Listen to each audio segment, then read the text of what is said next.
parceiro, talvez a seleção brasileira de 2010 tenha sido a seleção que mais chegou com um conjunto pronto para uma Copa do Mundo, aquela seleção do Dunga que, pô, muitos podem falar que não dava show, mas em campo era uma seleção que conseguia sim seus resultados, mas acabou saindo ali nas quartas de finais da Copa do Mundo. E aí teve sempre esse questionamento, né? O porquê que o Dunga não levou a dupla que mais estava fazendo sucesso aqui no Brasil. Neymar e Ganso estavam deitando naquela época no Santos, e aí ficou sempre aquele questionamento em cima do trabalho do Dunga, que por sinal, rapaziada, foi muito criticado, mas naquele ciclo da Copa do Mundo de 2010 foi muito bom. A seleção brasileira ali viveu um dos seus grandes momentos. E aí agora, rapaziada, o Dunga ele foi questionado novamente sobre isso daí, a convocação de Neymar e Ganso naquela época para a Copa do Mundo de 2010, e ele meteu essa aspas aqui, ó: Dunga sobre convocar Neymar e Ganso em 2010. Se eu pudesse voltar atrás e fazer a convocação em 2010 de novo, não convocaria Neymar e Ganso. Sobre o aspecto tático, não iriam fazer diferença. A Copa do Mundo de 2010, o que nos atrapalhou foi que eu perdi dois jogadores da mesma posição, o Ramires e o Elano, que por sinal, o que esse cara aqui jogava nessa seleção nessa época era um absurdo, era um deus nas bolas paradas, e aqui, mano, tomou uma proporção absurda e o pessoal bateu muito na tecla. Caralho, mano, como o Dunga é cabeça dura, meu parceiro. O cara não admite que errou em não levar o Ganso e o Neymar em 2010, mas quando eu vi o comentário desse meu parceiro aqui, ó, piloto raiz, eu acho que ele tem muita razão, tá ligado? Vocês se lembram quando o Neymar fez seu primeiro jogo na Europa pelo Barcelona? Ele teve bastante dificuldade naquele primeiro jogo devido à diferença física. Talvez o Dunga tivesse certo. E desses tempos aí saiu uma série do Neymar na Netflix, onde ele fala como foi difícil os primeiros meses e o primeiro ano dele em termos de adaptação ao futebol europeu. E ali a gente já tá falando de 2013 para 2014, um Neymar que deitava aqui no futebol brasileiro no Santos. Ou seja, tinha aquela diferença. Aquele Neymar de 2009 para 2010, será que ele teria um impacto tão significativo para decidir um jogo de Copa do Mundo? Ele já era genial, o Ganso era um absurdo. Mas será que iriam impactar de fato? É um grande questionamento. Se a gente for ver a declaração do Dunga por completo, pra gente ver os argumentos dele, né? Porque todo mundo bate muito nessa tecla. Tinha que ter levado o Ganso, tinha que ter levado o Neymar em 2010. Bora ver aqui o que ele falou? Olhando para trás da sua convocação que você fez em 2010, do que ele fez ali, não. Porque na época não era o Neymar, era o Ganso. O Neymar, é isso que as pessoas... o brasileiro gosta muito das coisas prontas e não lê, né? Em 2010, em dezembro, o Neymar não era titular do Santos.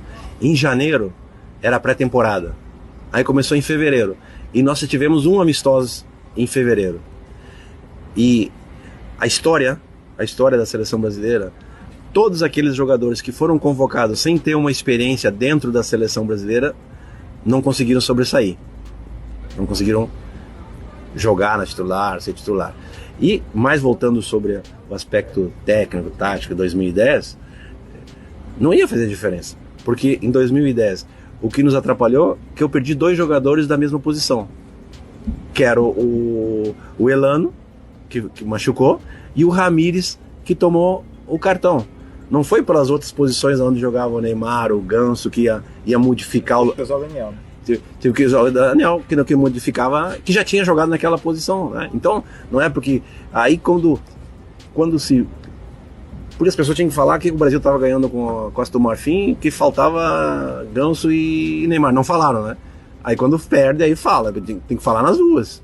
É que é foda, né, mano? Você deixar um gênio, um craque da bola, Neymar e Ganso naquela época que os dois já eram craque, vamos falar assim, né? O Neymar era uma grande promessa, o Ganso também era uma grande promessa. Você justificar que você não levou os dois por uma vitória aqui, ó, contra a Costa do Marfim, meu parceiro, aí é foda, né, Dunga? Mas se a gente for ver aqui, ó, o histórico, o que aconteceu de fato naquele período em 2010, ele meteu aqui, ó, que ele tava na pré-temporada e o Neymar ainda não era titular. E aí depois só teve um amistoso. É realmente complicado você levar um garoto, dois garotos na época ainda então, né, pra uma primeira convocação e essa primeira convocação já ser pra Copa do Mundo, tá ligado? Se eles tivessem estourado um pouco antes, em 2007, 2008, eu acho que eles teriam muito muita oportunidade de já estar nessa seleção da Copa do Mundo de 2010. Mas aqui eu fiquei me perguntando, em 2010, em dezembro, o Neymar não era titular do Santos? Mas 2010 não é o ano que praticamente o Neymar surge? Estoura que o Santos ganha a primeira Copa do Brasil, ali na final contra o Grêmio, ele jogando muito, ganha o Paulistão também, com as dancinhas lá com o Neymar. Aqui eu acho que ele se confundiu em 2010, dezembro de 2010. Aqui eu acho que ele confundiu, ele quis dizer dezembro de 2009 para 2010, né? Deve ser essa faixa aí, ele deve ter se confundido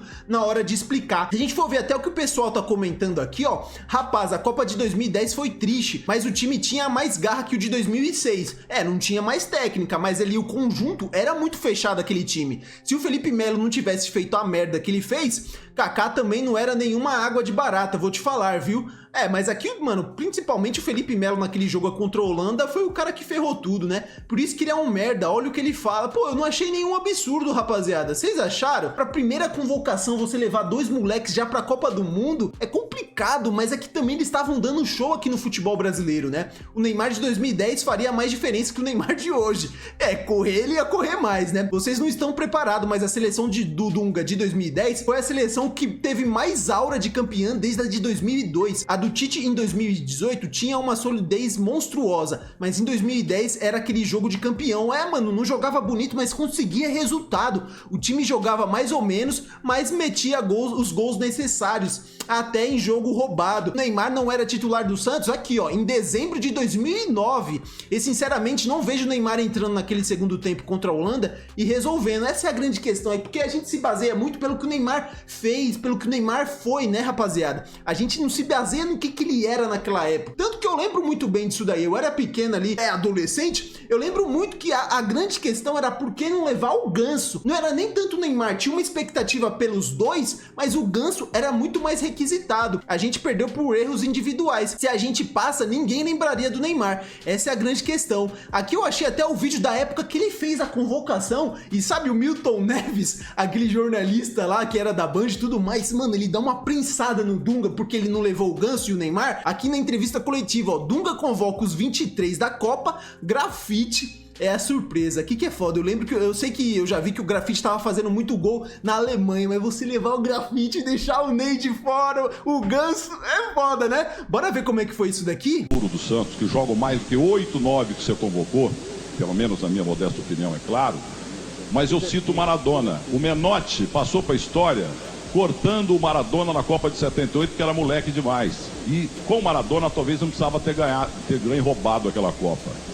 Por que não colocar os meninos agora, sendo que eles jogam demais, e você tá dando uma de Menotti 78 em relação ao Maradona? Olha só. Bom, se não entra no futebol, o Menotti devia estar errado. Quem foi campeão em 78? Argentina. Às vezes a gente perde um soldado na guerra, mas tem que vencer a guerra, tá? Esse menino que ele está falando, que eu falei do tijolinho, é um rapaz inteligente, né? Tanto basta ver o merchandising que ele faz na televisão, né? Muito mais do que futebol. Eita, que isso? Olha o que ele meteu pelo Neymar. Neymar, ele é muito mais conhecido, muito mais pelos os comerciais do que pelo futebol. Tijolinho é um rapaz inteligente, né? Tanto basta ver o merchandising que ele faz na televisão, né?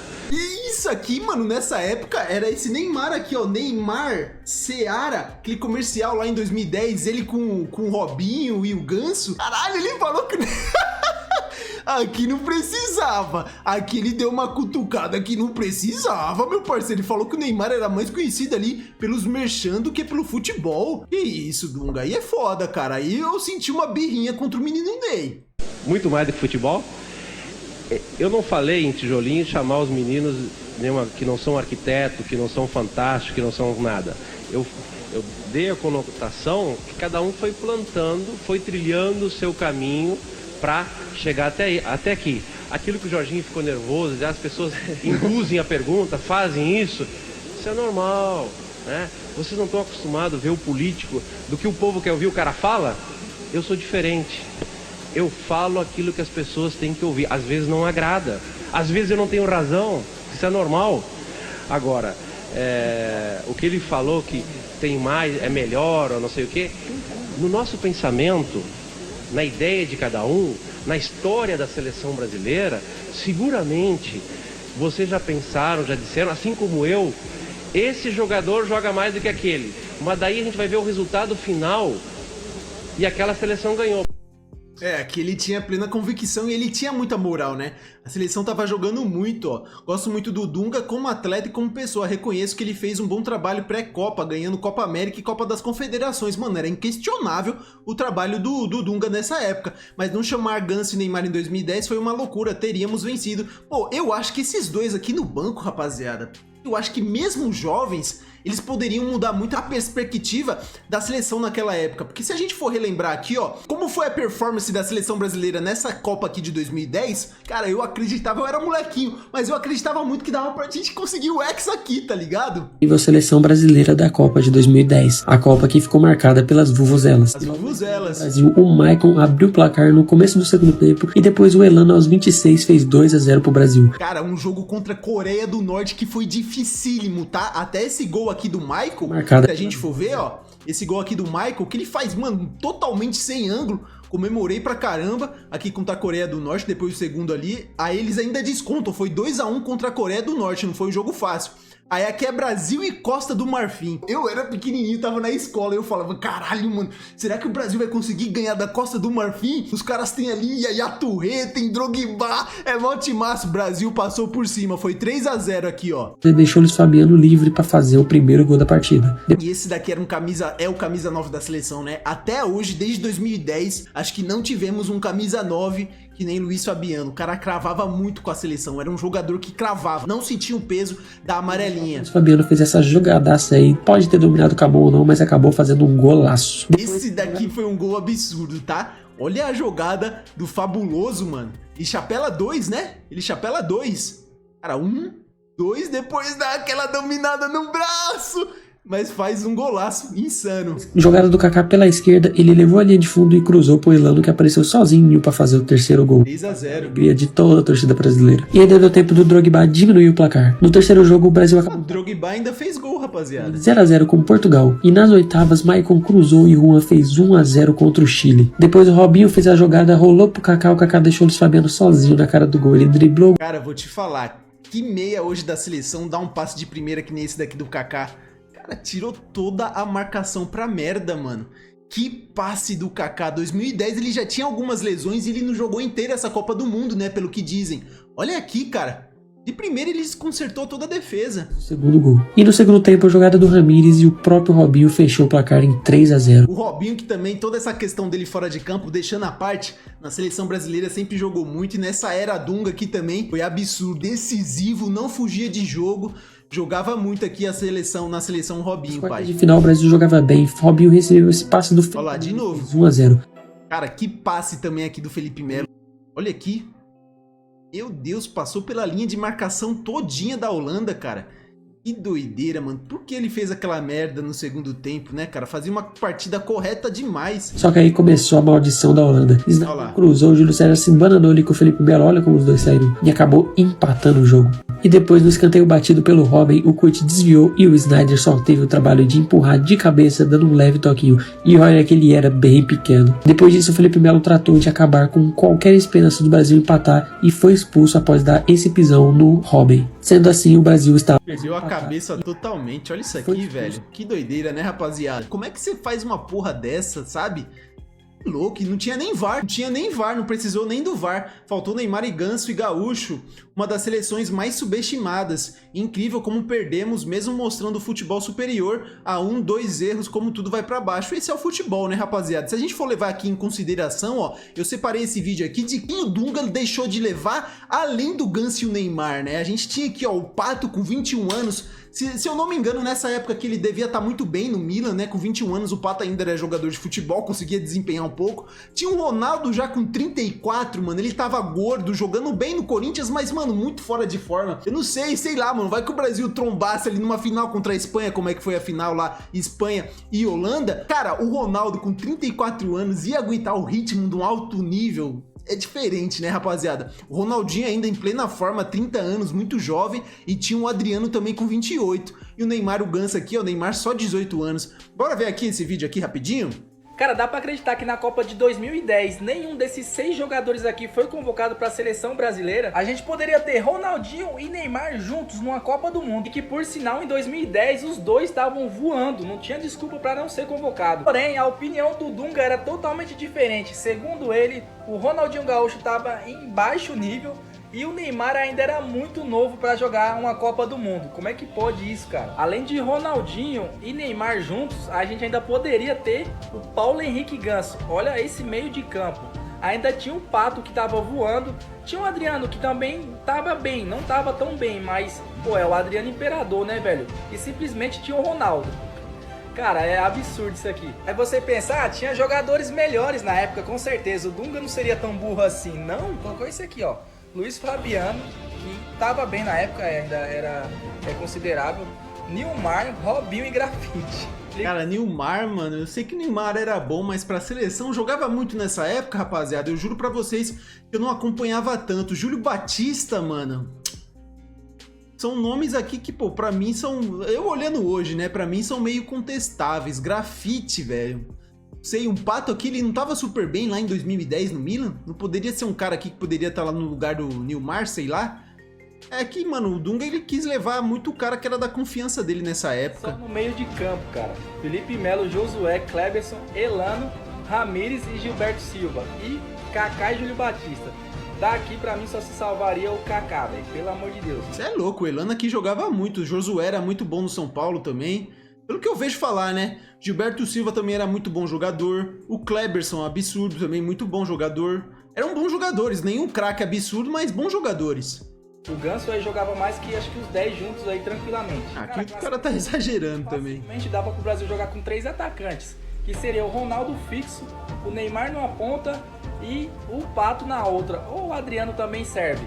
E ainda teria o Paulo Henrique Ganso e o Ronaldinho para armar o jogo.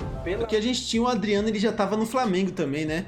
O Ronaldo no Corinthians e o Adriano no Flamengo. Mano, o Adriano só tinha 28 anos, mano. 28 anos. 28 anos é muito jovem.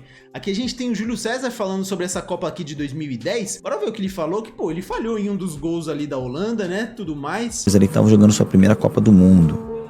Eu falo pelo fato da gente não ter tido a oportunidade de demonstrar um bom futebol na Copa. Por isso que eu falo. Entendeu? Sim. Eu acho que a nossa caminhada na Copa do Mundo de 2014 foi muito aos trancos e barrancos. A gente não teve uma partida convincente. Mata-mata foi quem, Júlio? Depois da Foi o Chile, que a gente foi nos pênaltis. Você pega 2, né? Depois a gente ganha da Colômbia, que a gente perde o Ney, infelizmente, que, pô, aquela seleção fazia uma falta danada. Então, assim, a gente não teve uma atuação convincente. Então, assim, em 2010, cara, o time tava pronto, né? O time tava, pô, fenômeno. Aí, de repente, tem aquela coisa, né, de leva um, leva outro. Tinha um Ronaldinho Gaúcho, que, de repente, né, poderia ter ido e não foi. 14. Não, 10. Né, como teve o Neymar, que poderia ter ido também. Só que é aquilo, mano, eu vejo tanta gente criticar o Ronaldinho Gaúcho, rapaziada, e pela seleção ele nunca jogou muito, tá ligado? Teve ali em 2002 a sua participação, mas em 2006, quando ele era o melhor jogador do mundo, falaram que ele não chamou tanta responsa, né? Não lembro muito, não cheguei a acompanhar tanta Copa de 2006. Aí fica aquilo, né? Em 2010, será que ele ia chamar a responsa assim? Ele era craque, mano, o Ronaldinho Gaúcho, ele poderia tirar um coelho da cartola, não digo nem como titular, o Dunga já tinha um 11 ali fixo, poderia encaixar um Ronaldinho no banco. Mas tem aquilo, né? Muitos falam que na seleção brasileira ele não era um cara tão diferente, o que ele falou não convenceu em nada. Pra mim sim, mano, 2014 a seleção na Copa do Mundo jogou nada, em 2013 jogou muito naquela Copa das Confederações, e 2010, mano, era uma seleção que chegava muito pronta. Eu até separei aqui pra gente ver, rapaziada, essa trajetória da era Dunga, porque, pô, eu falei aqui que foi uma das seleções que mais chegou pronta ali pra Copa, e de fato eu acho que foi. Se a gente for ver aqui, ó, essa era Dunga, ó, linha do tempo, relembre o trajeto. de Dunga na seleção naquela época, lá no ciclo da Copa do Mundo de 2010, ó. O ciclo do Dunga como técnico da seleção brasileira se encerrou aqui, ó, com 68 jogos, 49 vitórias, 12 empates e somente 7 derrotas. 144 gols a favor e 45 contras, um ótimo aproveitamento de 77%, foi muito bem, né? Porém, a 7ª derrota veio justamente quando não podia, num jogo eliminatório de Copa do Mundo, aqui o jogo que perdemos para a Holanda de 2-1. Dunga chegou ao Mundial com uma popularidade em alta.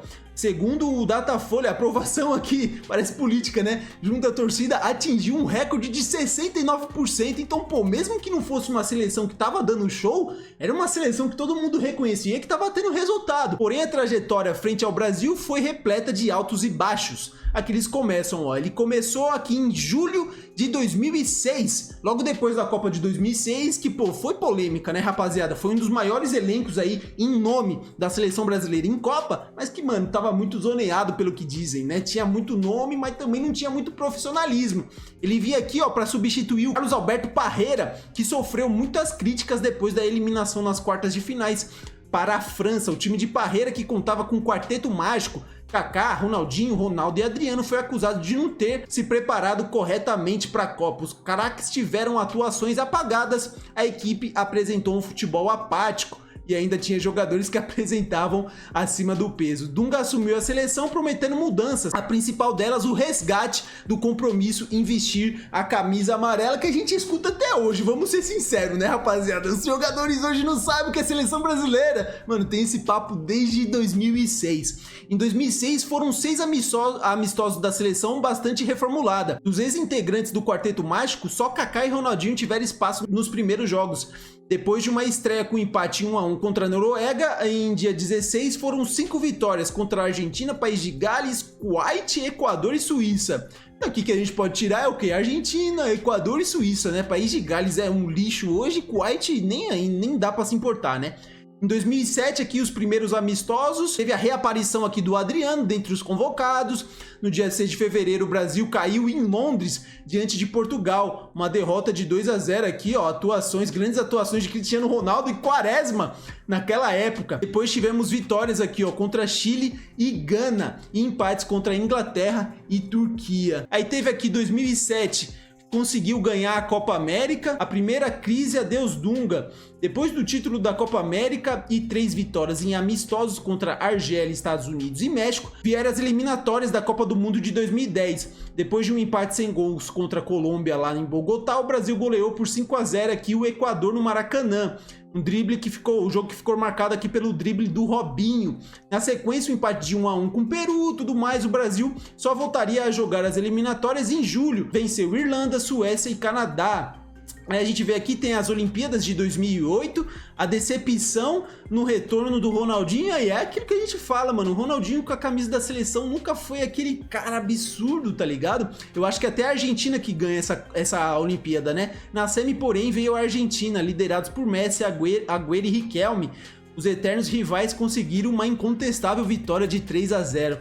A seleção ficou com bronze ao bater a Bélgica, mas os Jogos Olímpicos acabaram com o primeiro fracasso aqui da era Dunga. A segunda crise, salvo por um amistoso, ele teve bastante contestação aqui em 2008, Cidade de Gana, a goleada determinante para a permanência de Dunga. Copa das Confederações 2010, que o Brasil ganha dos Estados Unidos, né, 3-2, com 2 gols do Luiz Fabiano.